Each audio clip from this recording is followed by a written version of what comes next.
Why do so many Nigerians fall victim to financial scams? What can we do to change this narrative? I've been in business for over 15 to 20 years, and I've failed a lot and scammed too. SAVE-TEY Ventures is a fresh start. I'd like you to join me on this new journey to your advantage. If you stay till the end of this episode, I will show you how to beat any scammer. Do you want this? If this resonates with you, sit as the royalty that you are. Listen and watch till the end. 3, 2, 1. Warm greetings, royalty. Welcome to another episode of the SAVE-TEY Life Series of talks, designed to set you up for good success. This talk is part of the Clarify Introduction series, preparing you to take full advantage of our consultation session offered at no cost to you. It's recommended that you watch the full episode to gain an accurate understanding of what it's all about. Years ago, I saw a heart-wrenching scene online where adults were fainting, collapsing to the ground, and some being rushed to the hospital. What caused this? People had placed their trust in an institution for a greater return on investment, and suddenly they've shut down and they're nowhere to be found. Women fainted, and others who seemed untouchable at first succumbed to shock and slumped. In Nigeria, the lack of trust has become a problem due to these kinds of events. In our line of work, agency banking, we've also heard of fraudulent schemes leading to government intervention. The Central Bank of Nigeria required all operators to register their businesses with the Corporate Affairs Commission to increase accountability. We listened because your trust is foundational to our brand, and obedience to the authorities of the land is fundamental to our operations. Furthermore, these fraud events highlight a deeper issue in that many Nigerians struggle to stand out to make independent and informed decisions. Too often, people follow the crowd, and the decisions made by them, driven by promises of quick gains, are fueled by greed and covetousness.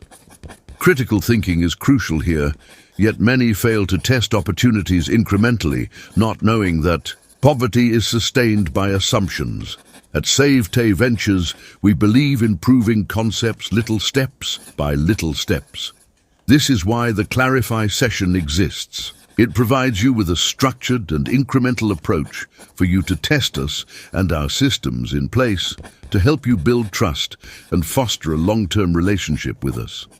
As a new brand, we can understand your doubts due to past hurts and pains. As we've highlighted, but with this structure we have in place, you have nothing to lose.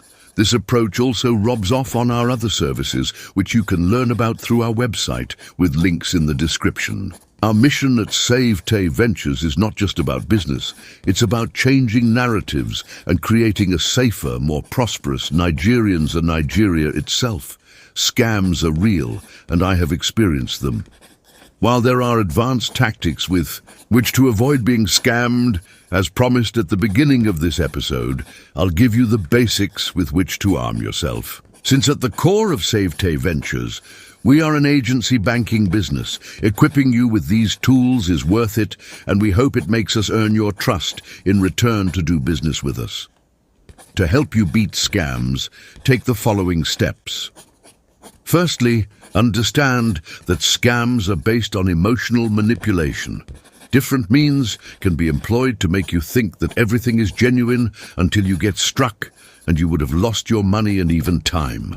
However, Nigerians have learned that nobody can be trusted, since we live in a country where people use diabolism at will against their neighbors, thereby deepening the poverty of the country, as wealth gained through such means will always amount. Do nothing in diverse ways that hurt the country beyond what the eyes can see. Don't forget that we are the country. If we hurt ourselves, we hurt the country. So realize that if any offer is so good to be true, then it's a scam. Scams play at your flaws, such as greed and covetousness, and whenever you harbor them, you attract scammers.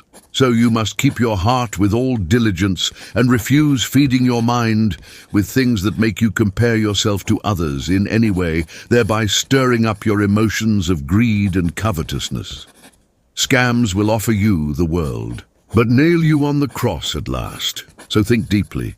On another spectrum, avoid what is cheap to obtain, but if you find yourself being made to go over your means just to get an offer made to you in a short amount of time, thereby arousing you to be hasty in your decision-making process, talk to someone you can trust to help you let go, since in advanced situations, diabolism can be involved and your ability to resist is fragile. What are your thoughts about these in the context of business? Share them in the comments section. Stay tuned and we will continue in the next episode. Royalty.